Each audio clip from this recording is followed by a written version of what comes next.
Lõimumise teema on minu teema, ma tundsin kohe siis, kui ma asusin Eestisse.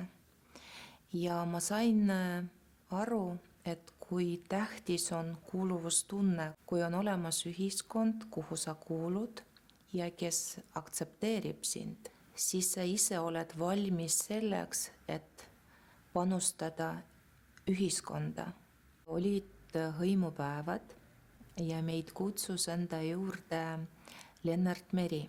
Ja ta rääkis nii soelt, et meie tegevus, meie keeled, meie kultuur on väga tähtis mitte ainult meile, vaid ka eestlastele.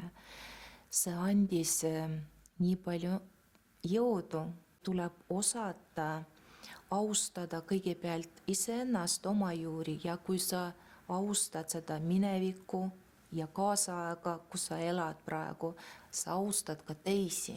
Iga aasta, juba aastast 2005, me tähistame rahvuste päeva. See päev on meie organisatsiooni sünnipäev. Me soovime, et rahvuste päev tähistatakse ka lipupäevana, sest sinimustvalge ühendab meid kõiki ja Eestimaa on meie ühine kodu. Mind kõige rohkem inspireerivad inimesed, kes on minu ümber, nende mured, nende rõõmud, nende lood ja muidugi vapustav kultuur ja mitmekesisus. Ja mul on hea meel, et see tagasiside on jõudnud minuni. Et üks paar tuli mu juurde, ütles, et me oleme näinud reklaami televisioonis ja kui tore, et teie korraldate selliseid asju, kus me oleme koos ja meid ühendab austus teineteise vastu. Ja nad olid nii siirad ja nii rõõmsad ja nii tänulikud, järelikult sa teed kõik õigesti. Mõned mõtlevad, et kultuurilist mitmekesisust ei olegi vaja.